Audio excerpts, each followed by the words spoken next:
देखें बच्चों ना, हम अभी क्या देख रहे थे, हम पोटेंशियल डिफरेंस का कैलकुलेशन देख रहे थे किससे, इलेक्ट्रिक फील्ड से। तो पोटेंशियल डिफरेंस हमने कैसे कैलकुलेट किया, इलेक्ट्रिक फील्ड को इंटीग्रेट करके। अब हम उल्टा चलें, इलेक्ट्रिक फील्ड अब हमें निकालनी है पोटेंशियल से। तो इलेक्ट्रिक फील्ड अगर मुझे पोटेंशियल से निकालनी होगी तो मुझे क्या करना होगा, डिफरेंशिएट करना होगा। ठीक है, तो पोटेंशियल को डिफरेंशिएट कर दूंगा तो इलेक्ट्रिक फील्ड निकल आएगी। तो मैंने क्या निकालना है, अब हमने यहाँ देखना है calculation of electric field from potential. Potential से इलेक्ट्रिक फील्ड का कैलकुलेशन देखना है। मैंने क्या निकाला, potential difference between two differential point is DV. तो potential difference between two differential point is DV क्या निकाला था, minus of E dot D R, यानी ई डी आर ऐसे ले दूंगा।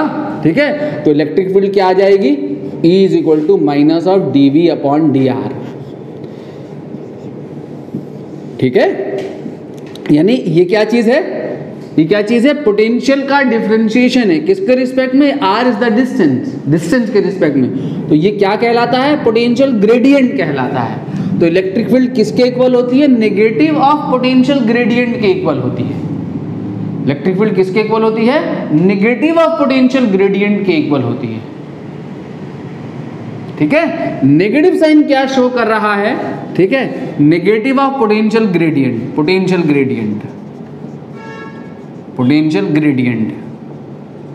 नेगेटिव साइन क्या शो करता है, यहां नेगेटिव साइन शो करता है कि इलेक्ट्रिक फील्ड ऑलवेज उस डायरेक्शन में एग्जिस्ट करेगी जिस डायरेक्शन में पोटेंशियल घट रहा होगा।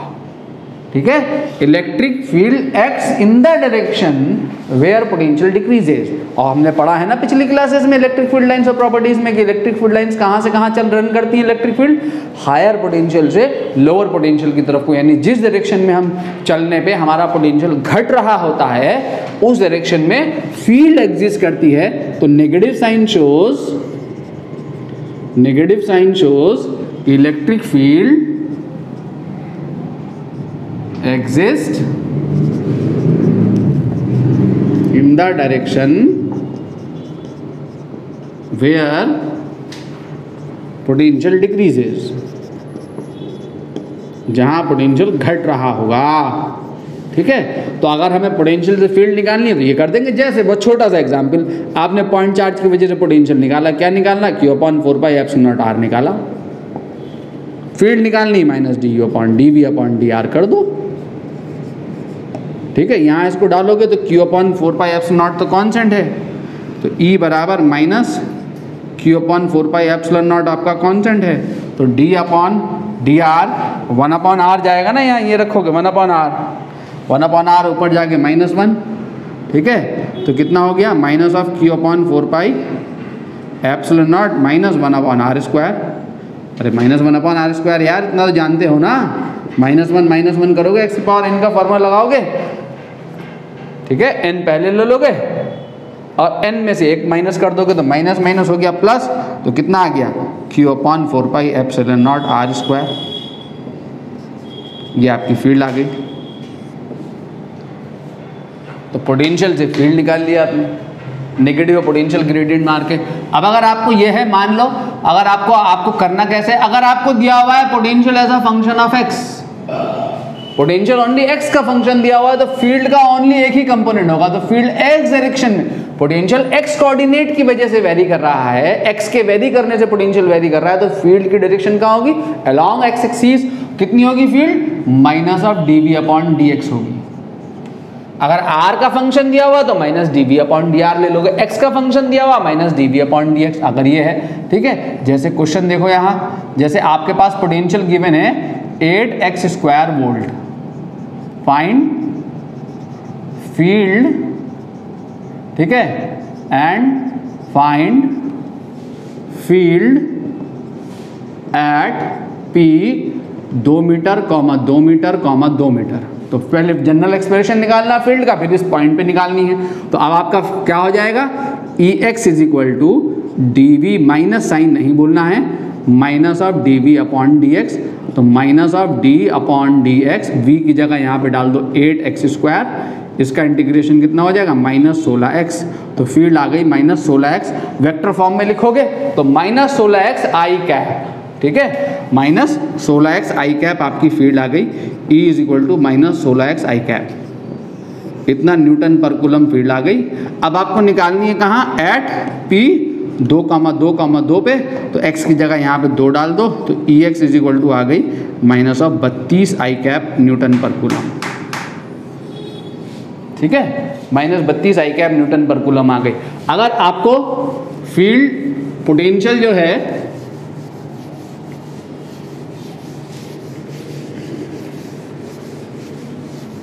अगर आपको पोटेंशियल दिया हुआ है मेरे बच्चों, 2 वेरिएबल का फंक्शन x, y, तो अब आपका x कंपोनेंट भी होगा फील्ड में minus of del v upon del x, और EY इज इक्वल टू होगा minus of del v upon del y. ये क्या है, पार्शियल डिफरेंशिएशन है। पार्शियल डिफरेंशिएशन मैंने बताया है आपको, पार्शियल डिफरेंशिएशन क्या, अगर v is equal to x² + y², 2 variable का फंक्शन है, तो 2 वेरिएबल के फंक्शन को पार्शियली डिफरेंशिएट करते हैं। जब इसको x के रिस्पेक्ट में डिफरेंशिएट करोगे तो y को कॉन्स्टेंट अज्यूम कर लोगे, तो कॉन्स्टेंट का डिफरेंशिएशन 0, 2x आ गया। और जब इसको y के रिस्पेक्ट में डिफरेंशिएट करोगे तो x को कांस्टेंट अज्यूम करोगे तो इसका डिफरेंशिएशन कितना आ जाएगा, 2y। ये पार्शियल डिफरेंशिएशन कहलाता है।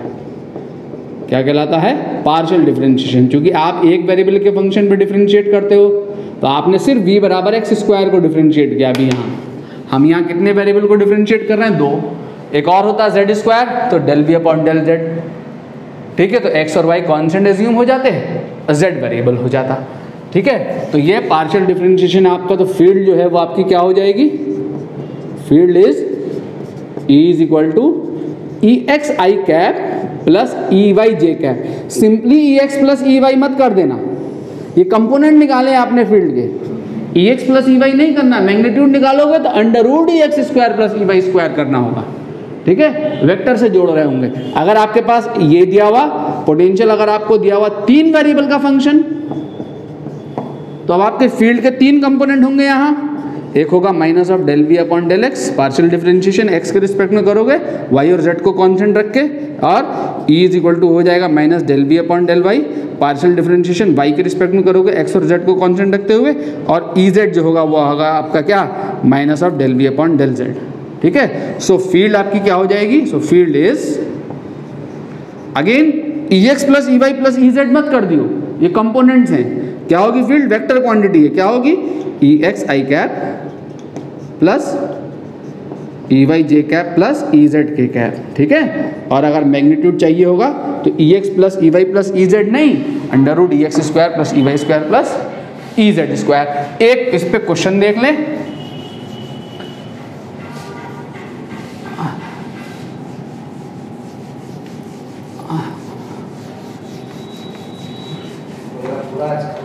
ठीक है, एक इस पे क्वेश्चन देख लें बच्चों। जैसे मान लो आप पे potential is given by 10 xy plus yz plus zx, इतना वोल्ट। फाइंड फील्ड, फील्ड हमें निकालनी है।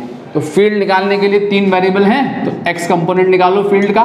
क्या होगा x कंपोनेंट, माइनस ऑफ, ठीक है, तो -10 आपने ले लिया बाहर, del upon del x, xy plus yz plus zx। तो x के रिस्पेक्ट में डिफरेंशिएट कर रहे हो, तो y और z कांस्टेंट, तो इसका 0 आ गया डिफरेंशिएशन। यहाँ x का क्या आ गया 1, तो यहाँ से बचा y, x वेरिएबल है बस, ठीक है। यहाँ पे z कांस्टेंट, x का 1, y प्लस z, तो x के रिस्पेक्ट में डिफरेंशिएट किया तो y प्लस z। ऐसे ही y के रिस्पेक्ट में यहाँ डाल के डिफरेंशिएट करोगे, y के रिस्पेक्ट में करोगे तो माइनस, तो क्या एक्सक्लूड होगा यहाँ से, तो y के रिस्पेक्ट में करोगे तो y गायब हो जाएगा, तो x प्लस z। और जब z के रिस्पेक्ट में डिफरेंशिएट करोगे तो यहाँ करोगे ना, z के रिस्पेक्ट में, y के रिस्पेक्ट में करोगे तो y, x और z कांस्टेंट होगा, तो ये 0 आ गया, y का हो गया 1, x बचा, यहाँ y का हो गया 1, z बचा। और जब z के रिस्पेक्ट में डिफरेंशिएट करोगे तो -10 कौन हो गया variable, z, x y constant, ये 0 हो गया, z के रिस्पेक्ट में कर रहा हूँ, यहाँ z का डिफरेंशिएशन 1 हो गया, क्या बचा यहाँ से y, यहाँ z का डिफरेंशिएशन 1 हो गया, क्या बचा यहाँ से x। ठीक है, तो ex ey ez पता लग गया। सो field is E is equal to ex I cap, this is I, this much of into I cap plus ये j cap प्लस ये k cap। तो आपका -10 कॉमन आ गया, y plus z I cap plus x plus z j cap plus y plus x k cap, इतना field आ गई। अब अगर उसने पूछा है 1 1 1 पे बताओ, तो 1 1 1 पे बताने के लिए x y z की जगह 1 रख दोगे, 1 1 रख दो, या 2 हो गया, ये भी 2 हो गया, ये भी 2 हो गया, तो 1 1 1 पे हो गई -10 2 i cap plus 2 j cap plus 2 k cap. ठीक है बच्चों, एक लास्ट क्वेश्चन देखें, बस ये डिस्कशन हमारा कंप्लीट हो जाएगा। लास्ट क्वेश्चन क्या है,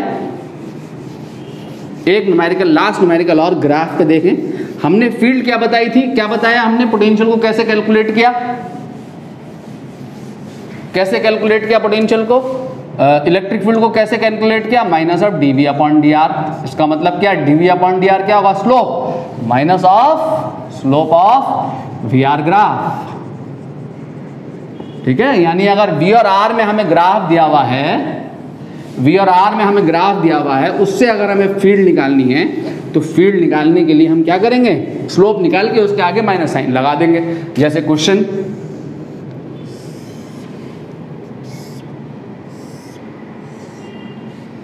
ये क्वेश्चन है हमारे पास, v दिया हुआ हमें वोल्ट में, ठीक है, और r दिया हुआ हमें मीटर में, ये दिया हुआ हमें 4, ये दिया हुआ हमें 8, और ये दिया हुआ हमें 12। ये वैल्यू दी हुई हमें, मान लो ये वैल्यू हमें दी हुई है 400 वोल्ट। ठीक है, O A B C ये ग्राफ दिया हुआ, आपसे कह रहा है कि find electric field in the region from graph. इस ग्राफ से मुझे फील्ड निकालनी है, तो फील्ड क्या होगी, माइनस ऑफ स्लोप। तो माइनस ऑफ स्लोप, इसका स्लोप निकालूं, 0 से 4 मीटर में देखूं, 0 से 4 मीटर में ग्राफ कौन सा है, OA है, इसका स्लोप निकाल दूं। इसका स्लोप कितना है, परपेंडिकुलर अपॉन बेस 400 अपॉन 4, उसके आगे माइनस साइन लगाना है। ठीक है, तो जब मैं 400 अपॉन 4 करूंगा, कितना आ जाएगा, -100 Newton per coulomb. -100 Newton per coulomb कहाँ से कहाँ तक है फील्ड, 0 से 4 मीटर तक। तो R जो है कहाँ से कहाँ तक, 0 से 4 मीटर तक। ठीक है, 4 से 8 मीटर में जाऊँ तो ये है ग्राफ। ठीक है, इसका स्लोप क्या, 0। तो 4 से 8 मीटर में फील्ड जो है वो क्या है, 0 है। ठीक है, पोटेंशियल कांस्टेंट है यहाँ, देखें जरा ध्यान से। ग्राफ से आपको रीजन, मेटालिक रीजन आइडेंटिफाई करवाता है, कहेगा इस ग्राफ से बताओ मेटालिक रीजन कहाँ है। तो ये 4 से 8 मीटर वाला रीजन आपका मेटालिक रीजन नहीं है। 4 मीटर साइड का मेटालिक क्यूब डाल दिया मैंने, सपोज यहाँ 4 मीटर साइड का सपोज मेटालिक क्यूब डाल दिया मैंने यहाँ, तो पोटेंशियल क्या हो जाएगा अंदर क्यूब के, कांस्टेंट। ठीक है, और इलेक्ट्रिक फील्ड क्या हो जाएगी, 0। तो जहां पे भी ग्राफ में आपको कांस्टेंट पोटेंशियल दिया हुआ है, इसका मतलब वो रीजन कौन सा रीजन है आपका, मेटालिक रीजन है। और अगर 8 से 4 मीटर, 8 से 12 मीटर में जाएं, तो 8 से 12 मीटर में जाने के लिए इसका स्लोप निकाल दो। इसका स्लोप क्या आएगा, माइनस, एक माइनस और लगाओगे बाहर से, एक माइनस और है बाहर से, minus of this upon this, 400 upon 4, minus of -100, यानी कितना, 100 न्यूटन पर कूलम। कब, जब R जो है वो कहाँ से कहाँ तक है, 8 से लेके 12 मीटर तक है। ठीक है बच्चों, आगे चले, इलेक्ट्रिक पोटेंशियल देखें on conducting sphere. Electric potential surrounding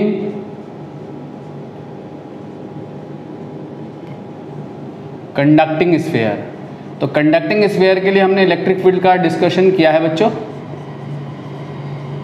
conducting charge sphere है, चार्ज स्फीयर है, ये मेरे पास स्फीयर है आर रेडियस का। तो कंडक्टर के केस में चार्ज कहाँ रिसाइड करता है, कैपिटल आर रेडियस का कंडक्टर है, तो कंडक्टर के केस में चार्ज रिसाइड करता है only on outer surface of conductor. तो ये इसकी सरफेस पे चार्ज है प्लस क्यू। चार्ज डिस्ट्रीब्यूशन कैसा है, uniform and continuous. Charge distribution is uniform and continuous. Radius कितनी है स्फीयर की, radius is equal to R, total charge on surface outer surface पे क्यू। ठीक है, तो मैंने क्या करना है, इलेक्ट्रिक पोटेंशियल निकालना है। कहाँ निकालना है, outside, on the surface and inside. तो अगर मैं आउटसाइड स्फीयर निकालूं, potential on outside, outside sphere, outside sphere का मतलब R is greater than radius. ये आर कहाँ से ले रहे हैं, स्फीयर के सेंटर से।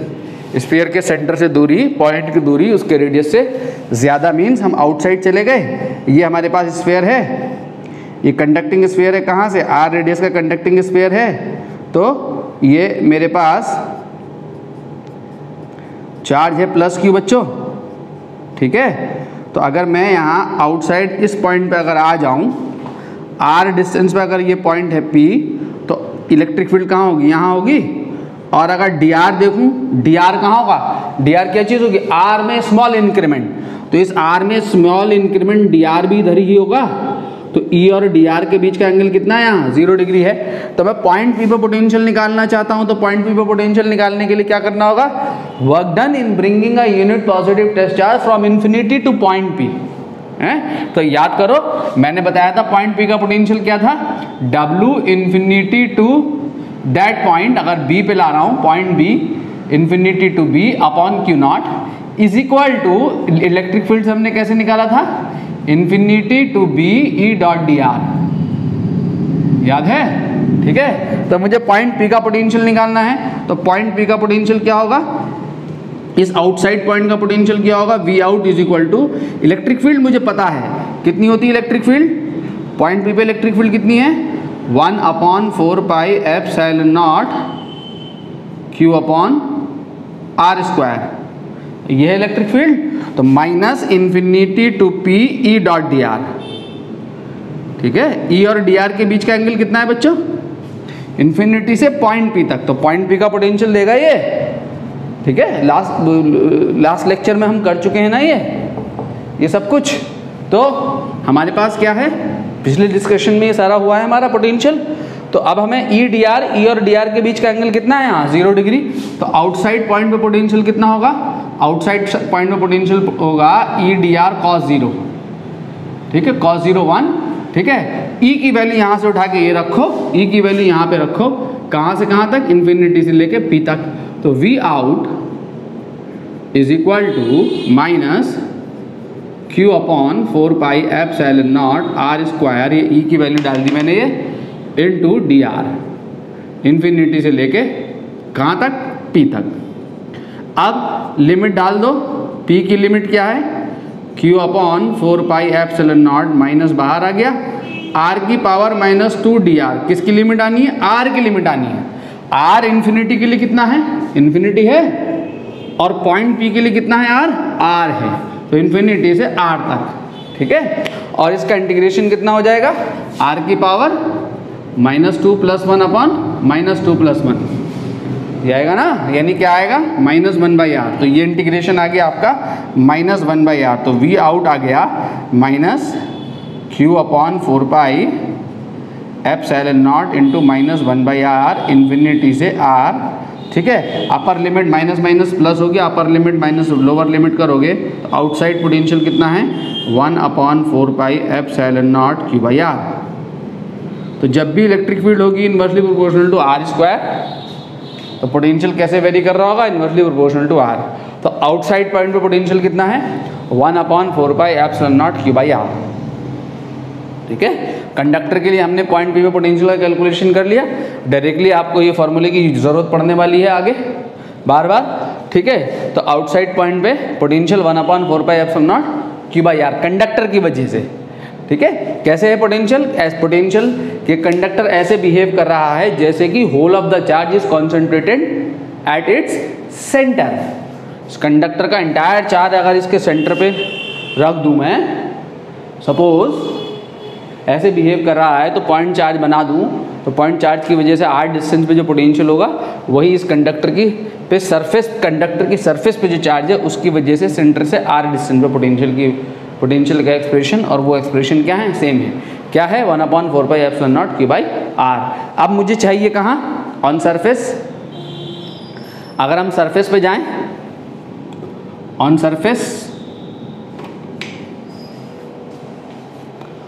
सरफेस बच्चों, ये मैंने कहाँ निकाला? Outside sphere, potential on surface,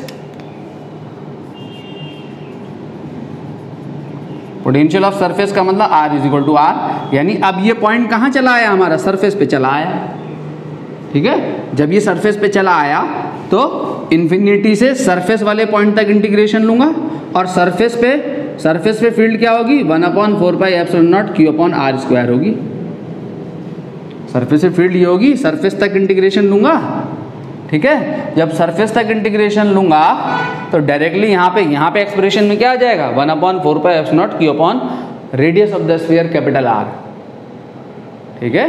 क्योंकि पॉइंट सरफेस पे चला आया, तो work done in bringing a unit positive test charge from infinity to the surface of the sphere, ठीक है। तो infinity to surface of the sphere मतलब क्या? यहाँ से यहाँ तक सरफेस पे, यहाँ से यहाँ सरफेस, ये E की वैल्यू यहाँ पे डाली, ये वाली r², ठीक है। ये सरफेस का रेडियस कैपिटल R, अपर लिमिट माइनस लोअर लिमिट करोगे तो यहाँ r की जगह कैपिटल R आ जाएगा, 1/∞ 0 हो जाएगा, तो 1/4πε0 Q/r। तो डायरेक्टली r की जगह पे कैपिटल R रिप्लेस करके ये आपका एक्सप्रेशन मिल जाएगा। तो सरफेस पे पोटेंशियल मिल गया। कहाँ पे मिल गया? ये आउटसाइड ना मिल के कहाँ मिल गया? सरफेस पे Vs। ये सरफेस पे आ गई पोटेंशियल की वैल्यू, क्लियर। अब हमने कहाँ निकालना है? Inside sphere. तो इनसाइड अगर मैं निकालूं,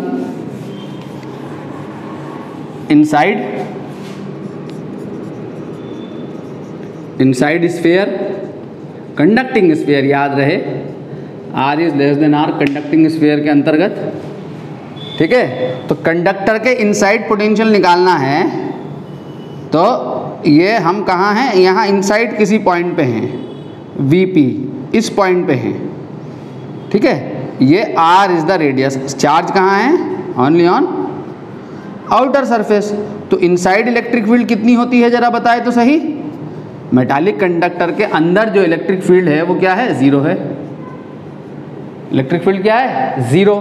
तो मैं क्या करूं? मैं पोटेंशियल डिफरेंस निकालूं। पोटेंशियल डिफरेंस का एक्सप्रेशन है ना मेरे पास, इन्फिनिटी से पॉइंट P तक अगर लेके आऊंगा तो 2 स्टेप में मुझे इन्फिनिटी से पहले सरफेस पड़ेगी, फिर सरफेस से पॉइंट P तक आना पड़ेगा। तो सरफेस और पॉइंट P के बीच में, इनसाइड पॉइंट और सरफेस के बीच में डिफरेंस निकालना हो। पोटेंशियल डिफरेंस बिटवीन ये इन पॉइंट जो है, इस पॉइंट और सरफेस पे पोटेंशियल में difference is equal to minus of integration, ये लोअर लिमिट सरफेस वाली आ गई और अपर लिमिट ये आ गई इनसाइड पॉइंट वाली P। S से लेके सरफेस से लेके P तक इंटीग्रेट कर दिया, सरफेस से लेके P तक, ठीक है। E dot dr, E in dot dr, और E इन क्या है? 0 है। अगर मैं यहाँ पे 0 डालूंगा यहाँ, तो ये इंटीग्रेशन क्या हो जाएगा? 0। तो V इन माइनस Vs बराबर 0। यानी इनसाइड किसी भी पॉइंट और सरफेस पे जो पोटेंशियल है उसमें डिफरेंस क्या होगा? 0 होगा। मींस इनसाइड किसी भी पॉइंट पे पोटेंशियल वही होगा जो सरफेस पे पोटेंशियल है, यानी कितना?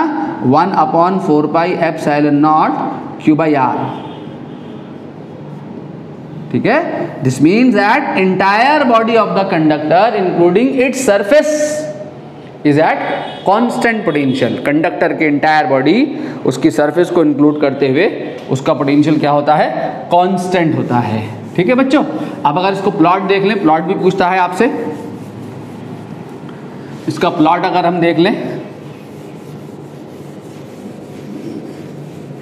तो हमने क्या निकाला, ये हमारे पास कंडक्टर है, हमने क्या निकाला, इनसाइड पोटेंशियल और सरफेस में पोटेंशियल सेम है, कितना है 1/4 पाई एप्सिलॉन नॉट Q/R है, ठीक है। और आउटसाइड पोटेंशियल जो है वो क्या है 1/4 पाई एप्सिलॉन नॉट Q/R, यानी आउटसाइड जो पोटेंशियल है वो क्या है इन्वर्सली प्रोपोर्शनल टू R है। अगर हम यहाँ ग्राफ खींच लें, अगर हम यहाँ पे ग्राफ खींच लें,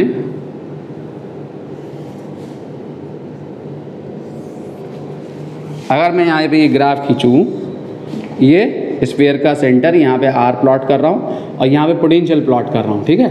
अगर मैं एक साइड ग्राफ, दोनों साइड, पूरी साइड भी खींच सकता हूँ, एक साइड अगर खींचूँ तो ये मैं कहाँ आ गया, ये मैं कहाँ आ गया, R=R सरफेस तक आ गया। तो ये हम कहाँ हैं, स्फीयर के अंदर हैं। तो स्फीयर के अंदर पोटेंशियल क्या है, कांस्टेंट, एंटायर बॉडी, तो पोटेंशियल कांस्टेंट बना हुआ है स्फीयर के अंदर, ये कांस्टेंट वैल्यू है, ठीक है। पोटेंशियल में ग्राफ खींच रहा है, कितनी है ये value 1/4 pi epsilon not Q/R है, ठीक है। और जब आउटसाइड चलेंगे तो इन्वर्सली प्रोपोर्शनल टू R, यानी R बढ़ेगा तो ये ऐसे रेक्टेंगुलर हाइपरबोला कहाँ जाके मिलेगा ग्राफ, इन्फिनिटी पे। तो V out is inversely proportional to R, ठीक है। ये ग्राफ होगा, ये मेटालिक रीजन है, कल भी मैंने ग्राफ दिखाया था जहाँ पोटेंशियल कांस्टेंट होगा, वो कौन सा रीजन होगा, मेटालिक रीजन होगा। मेटल के अंदर पोटेंशियल कांस्टेंट होता है, इलेक्ट्रिक फील्ड क्या होती है, 0, ठीक है बच्चों, हैं। अगर same is the case of hollow earth या हॉलो हेवनली बॉडी, अगर अर्थ हमारी हॉलो होती, हॉलो स्फेरिकल मास, तो उसके इनसाइड और उसकी सरफेस पे ग्रेविटेशनल पोटेंशियल की वैल्यू 1/4 पाई एप्सिलॉन की जगह G, Q की जगह -Gm/R होती। ग्रेविटेशनल माइनस साइन इसलिए लगाया मैंने क्योंकि ग्रेविटेशनल पोटेंशियल ऑलवेज क्या होता है, नेगेटिव। और सरफेस पे आउटसाइड जो पोटेंशियल होगा वो कितना होगा, ग्रेविटेशनल पोटेंशियल हॉलो अर्थ के लिए -Gm/R, ठीक है। तो ऐसा ही रिलेशन है। तो अगर हॉलो अर्थ है तो हॉलो अर्थ का ग्राफ अगर आपसे पूछता है तो अर्थ का ग्राफ कैसे आएगा, अगर ये हॉलो अर्थ है R रेडियस का, हॉलो अर्थ या हॉलो स्फेरिकल मास है, इसके लिए अगर आप खींच रहे होंगे ग्राफ तो ये ग्राफ कहाँ जाएगा, 4th क्वाड्र में जाएगा। ये आपका R है, ये आपका R है, ये आप कहाँ पहुँच गए, R पे पहुँच गए, ठीक है। R के लिए पोटेंशियल क्या बना रहेगा, इतना -Gm/R कॉन्स्टेंट, -Gm/R कॉन्स्टेंट, और अब आउटसाइड के लिए इन्वर्सली प्रोपोर्शनल टू R, यानी ऐसे ग्राफ जाएगा, V out is inversely proportional to R, ठीक है। यहाँ पे आपका ये पोटेंशियल में और इसमें ये ग्राफ आएगा, ग्रेविटेशन पोटेंशियल का ग्राफ, यानी इसकी मिरर इमेज कहाँ ले लेनी है, नीचे को ले लेनी है, नीचे को, ठीक है। इसकी मिरर इमेज नीचे को ले लेनी है, ऐसा ग्राफ, ऐसा ग्राफ ग्रेविटेशनल पोटेंशियल का ग्राफ है ये ग्राफ। और यही ग्राफ किसका है, अगर ये नेगेटिवली चार्ज स्फीयर हो तब पोटेंशियल नेगेटिव होगा, तब ये वाला ग्राफ आएगा, नीचे वाला, ऊपर प्लॉट ना होगा ग्राफ, नीचे प्लॉट होगा। तो नेगेटिवली चार्ज स्फीयर का ग्राफ और ग्रेविटेशनल पोटेंशियल का ग्राफ दोनों सेम होंगे, क्योंकि नेगेटिवली चार्ज स्फीयर के लिए पोटेंशियल भी क्या आएगा, नेगेटिव आएगा। ये ग्राफ की मिरर इमेज नीचे ले लो, ठीक है बच्चों। नाउ नॉन कंडक्टिंग स्फीयर देखें, non conducting sphere,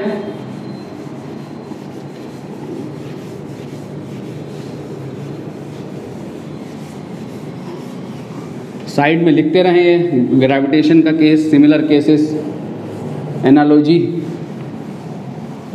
non conducting sphere देखें, non conducting sphere, solid sphere, non conducting solid charge sphere,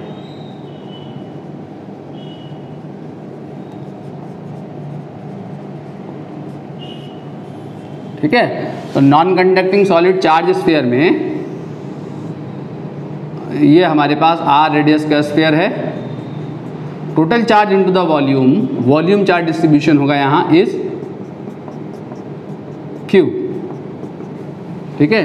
radius of sphere radius of sphere R, total charge into the volume, total charge into the volume Q. Charge distribution, charge distribution is uniform and continuous. ठीक है, तो मैंने क्या करना है, potential निकालना है। Volume charge density देख सकते हैं, वॉल्यूम चार्ज डेंसिटी के टर्म में भी लिख सकते हैं हम एक्सप्रेशन को, बाद में लिख लेंगे। ठीक है, अभी फिलहाल क्यू के टर्म में लेते हैं। वो क्या होगा, अब मैं निकालता हूँ आउटसाइड स्फीयर। अगर मैं स्फीयर के आउटसाइड पोटेंशियल निकालूं, आउटसाइड स्फीयर मतलब R is greater than capital R. तो आउटसाइड स्फीयर अगर हम पोटेंशियल निकालें तो स्फीयर के आउटसाइड पोटेंशियल के लिए अगेन ये मेरे पास सॉलिड नॉन कंडक्टिंग स्फीयर है, कितने रेडियस का, आर रेडियस का सॉलिड नॉन कंडक्टिंग स्फीयर है। इस स्फीयर के आउटसाइड, इस स्फीयर के आउटसाइड यहाँ इस पॉइंट पे मैंने क्या करना है, पोटेंशियल निकालना है आर। तो अगर मैं इलेक्ट्रिक फील्ड देखूं तो यहाँ होगी ई आउट और डी आर भी इधर को होगा, तो ई और डी आर के बीच का एंगल कितना है, 0 डिग्री। और आउटसाइड जो फील्ड है वो कितनी होती है, 1/4 pi epsilon naught Q by R square. कितनी होती है आउटसाइड फील्ड, तो वही सेम एक्सप्रेशन होता है। तो जब मैं पॉइंट पी पे पोटेंशियल निकालूंगा तो पॉइंट पी पे पोटेंशियल इन्फिनिटी से इस पॉइंट तक लाने में क्या गया work done, -infinity to P E dot D R means E D R cos 0 degree. और जब ई की वैल्यू यहाँ डालूंगा तो इंटीग्रेशन करके वही आएगा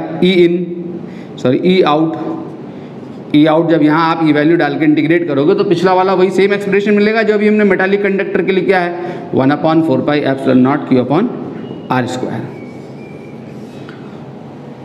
ठीक है, ये पोटेंशियल आ गया कहाँ, outside non conducting sphere. Rho के टर्म में आपको चाहिए तो रो इज इक्वल टू क्या होता है, Q upon total charge upon total volume, 4/3 pi R cube. ठीक है, तो Q is equal to rho into 4/3 pi R cube यहाँ डाल दोगे। फिलहाल इस टर्म में ही याद करो, इसी टर्म में रहने दो। अगली बात अगर हम देखें तो हमें क्या चाहिए अब, ऑन द सरफेस। तो सरफेस पे चलने के लिए चार्ज पार्टिकल को कहाँ से कहाँ लाना है, इन्फिनिटी से सरफेस तक लाना है, इन्फिनिटी से सरफेस तक। तो सरफेस में इलेक्ट्रिक फील्ड कितनी होगी, 1/4 pi epsilon naught Q upon capital R square. ठीक है, गॉस लॉ में हमने करा है लास्ट लेक्चर में, Q upon capital R square. तो सरफेस तक इंटीग्रेट करेंगे तो यही एक्सप्रेशन मिलेगा, सॉरी आर मिलेगा, ये नॉट आर स्क्वायर। ठीक है, आर मिलेगा क्यू बाई आर। तो आर की जगह पे यहाँ पे क्या आएगा आपका, कैपिटल आर आएगा। तो सरफेस पे जो पोटेंशियल की वैल्यू होगी, मैं डायरेक्टली लिख रहा हूँ, आप वैसे ही कर लेंगे कंडक्टर के केस के लिए, क्यू बाई आर ये आएगा। ठीक है, ये आ गया सरफेस पे पोटेंशियल।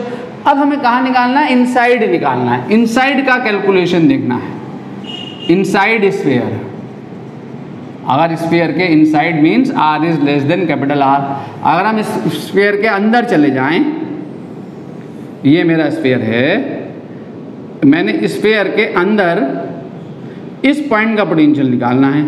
तो इलेक्ट्रिक फील्ड एग्जिस्ट करती है यहाँ, क्योंकि नॉन कंडक्टिंग स्फीयर है। कंडक्टिंग स्फीयर में अंदर फील्ड नहीं होती, बट नॉन कंडक्टिंग स्फीयर में होती। कहाँ होगी फील्ड, रेडियली यहीं होगी। डी आर कहाँ होगा, वो भी यहीं होगा। ठीक है, वो भी यहीं होगा। ई और डी आर के बीच का एंगल 0 डिग्री मिल रहा होगा। फील्ड अगर हम देखें, ये नॉन कंडक्टिंग स्फीयर है तो फील्ड कितनी होती है इनसाइड, इनसाइड फील्ड होती है 1/4 पाई एप्सिलॉन नॉट। याद करो गॉस लॉ के लास्ट लेक्चर में क्या निकाली थी हमने, Q upon R cube into R. ये होती है इनसाइड फील्ड। तो पोटेंशियल डिफरेंस निकाल लूँ इनसाइड पॉइंट और सरफेस के बीच में, तो V in minus V S is equal to minus of integration lower limit surface upper limit inside point P, ठीक है, into E in dot D R, यानी E in D R cos 0। E in को यहाँ डाल दूँ उठा के। ठीक है, जब ई इन को यहाँ डालूंगा, ई इन को जब यहाँ डालूंगा, ये वाली साइड में मिटा रहा हूँ, ये दोनों पोर्शन मिटा रहा हूँ बच्चों। ई इन को जब मैं यहाँ डालूंगा तो क्या होगा जरा देखें,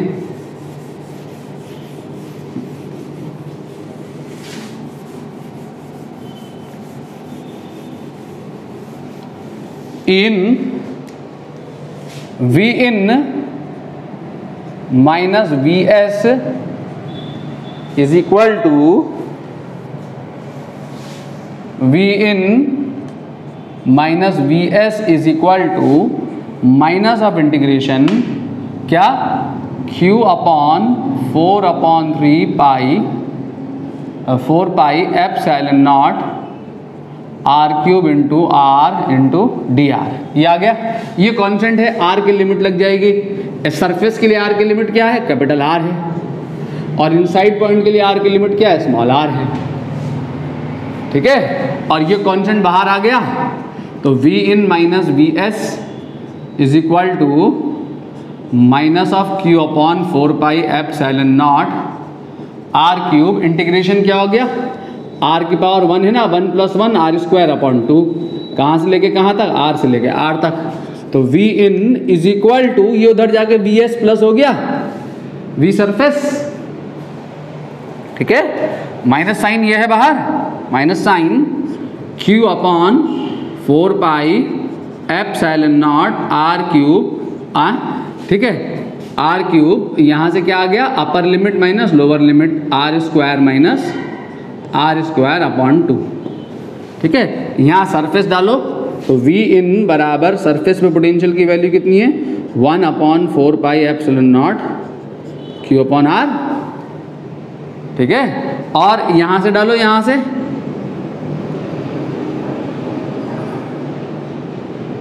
से डालो माइनस इस वाले टर्म को इससे मल्टीप्लाई कर रहा हूँ, इस पूरे टर्म को इससे मल्टीप्लाई, तो माइनस माइनस क्या होगा, प्लस, अरे minus minus plus, R cube और आर स्क्वायर कट के नीचे एक आर बचेगा, तो क्या बचा, 1/2 ये आएगा into 1/4 pi epsilon naught Q by R. ठीक है, अब इस टर्म को मल्टीप्लाई कर रहा हूँ, क्या आएगा, माइनस 1/2 यही रहा, 1/2 यही रहा into 1/4 pi epsilon naught cube, R cube है ना ये, अपॉन आर, और ये क्या है, आर स्क्वायर, और एक आर स्क्वायर यहाँ से, आर क्यूब है ये कर दिया मैंने। देखें, इस आर क्यूब को मैंने आर इंटू आर स्क्वायर लिख दिया, Q upon 4 pi epsilon not R cube से मल्टीप्लाई कर दिया आर स्क्वायर अपॉन 2 को, आर स्क्वायर अपॉन 2 ऐसे इस टर्म में लिख दिया। ठीक है, ये कितना हो गया, ये 1 into half, this is 1 and this is half, 1 + half is 3/2, तो V in is equal to 3/2 into 1/4 pi epsilon naught Q by R minus 1/2 into 1/4 pi epsilon naught Q by R into R square upon R square. ठीक है,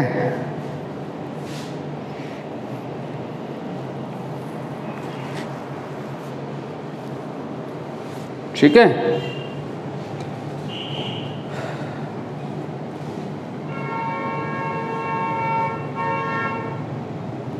तो V इन मैंने यहाँ common ले लिया, 1/4 pi epsilon naught Q by R, तो क्या बचा, 3/2 minus 1/2 into R square upon R square.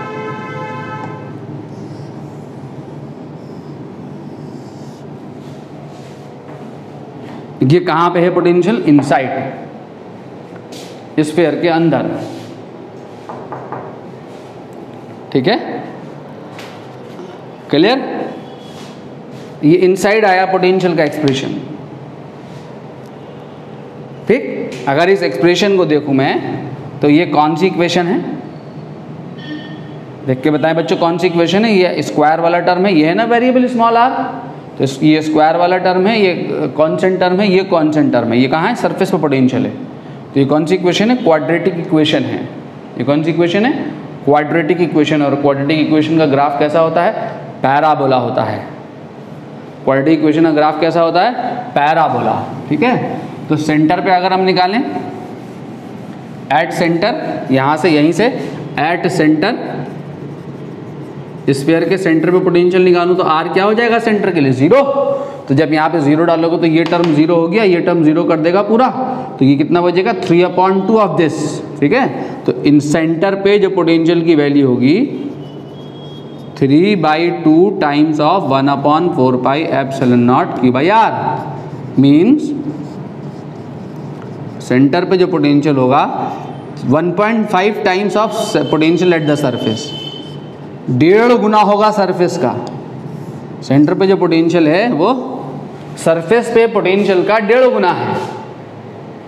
ठीक है, और जैसे जैसे आर बढ़ता जाएगा, R is equal to 0 centre पे हूँ, और जैसे सेंटर से बाहर की तरफ को चलूंगा तो इनसाइड ये कर रहा ना वेरिएशन, तो ये नेगेटिव माइनस वाला टर्म बड़ा होता चला जाएगा, तो पोटेंशियल की वैल्यू घटेगी।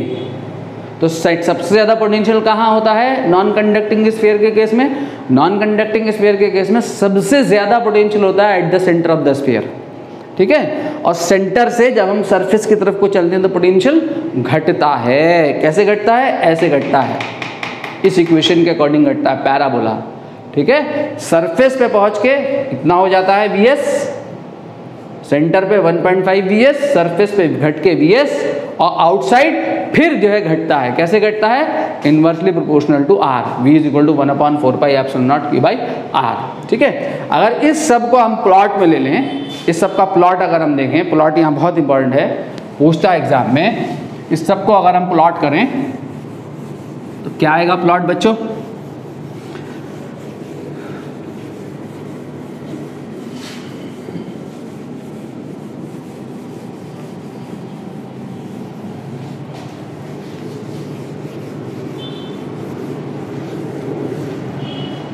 इस सब को अगर मैं प्लॉट कर दूं, ये मेरे पास नॉन कंडक्टिंग स्फीयर है, आर रेडियस का नॉन कंडक्टिंग स्फीयर है।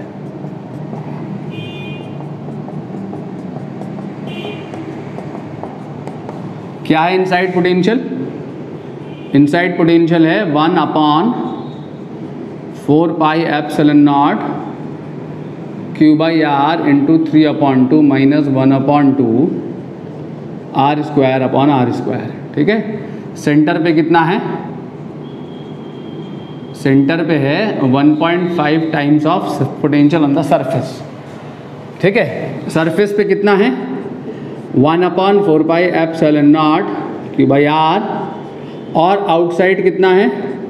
1/4 pi epsilon naught Q by R. ठीक है, तो यहाँ आउटसाइड पोटेंशियल कितना है? इनवर्सली प्रोपोर्शनल टू आर है। ये कौन सी इक्वेशन है? क्वाड्रेटिक, यानी ग्राफ कैसा होगा यहाँ पे? पैराबोला। यहाँ पे कैसा होगा graph? Rectangular hyperbola, rectangular hyperbola. ठीक है, अब अगर मैं यहाँ पे ग्राफ खींच दूँ, देखिए ग्राफ बहुत आसान, बहुत इजी है।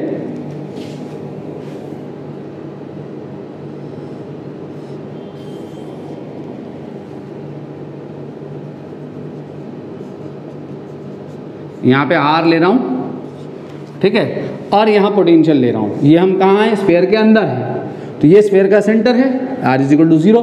तो स्फीयर के सेंटर पे पोटेंशियल कितना है? कितना है? 1.5 पोटेंशियल ऑन द सरफेस। और जब सरफेस पे आ गया तो पोटेंशियल घट के कितना हो जा रहा है? Vs। कैसे घट रहा है? यहाँ से यहाँ पोटेंशियल कैसे घट रहा है? इस इक्वेशन के अकॉर्डिंग, पैराबोला, क्वाड्रेटिक इक्वेशन। इसका मतलब कैसा पैराबोला होगा? ऐसा पैराबोला होगा।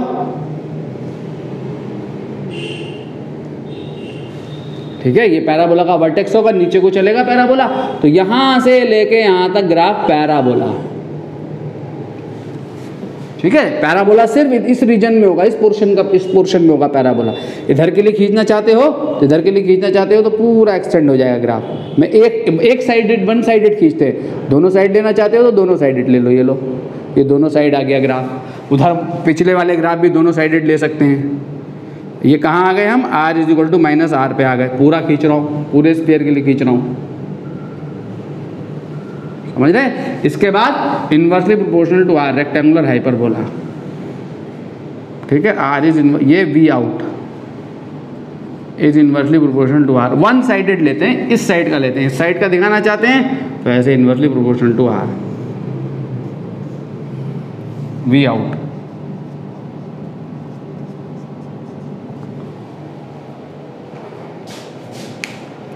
समझ रहे बात को? तो ऐसे पोटेंशियल वेरी कर रहा होगा। ठीक है, ये ग्राफ आएगा आपके पास सिर्फ इस साइड का प्लॉट करने के लिए।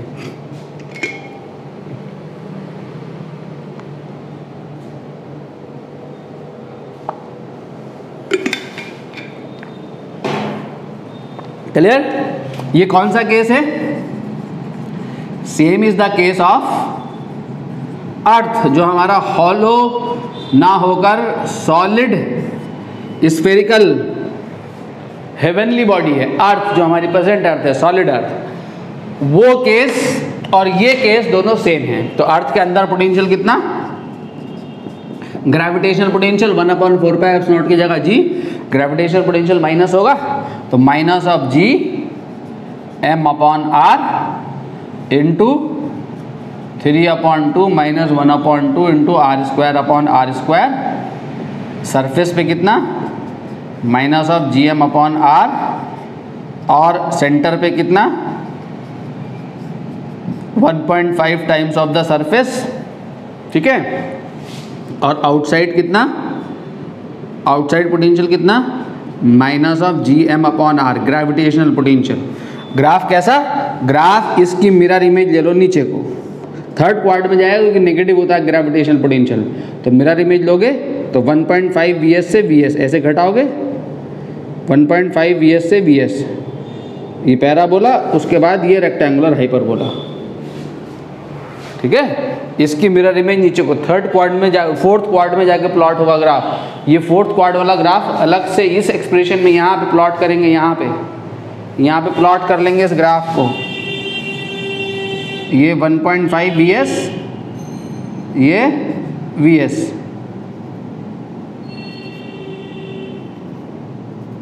यहाँ से यहाँ ऐसे पैराबोला, फिर रेक्टेंगुलर हाइपरबोला। ठीक है, पैराबोला जैसा शेप लेना, ये कर्व जैसा। ठीक है, सही से प्लॉट कर लेंगे। ये ग्रेविटेशनल पोटेंशियल V में और R में ग्राफ, R = R, सही से अच्छे से प्लॉट करेंगे इसको आप अपनी नोटबुक में। ठीक है, ये ग्राफ प्लॉट पूछता है कॉम्पिटिटिव एग्जाम में। कॉम्पिटिटिव एग्जाम में या तो ये वाला ग्राफ पूछता है इससे, या इससे पूछता है।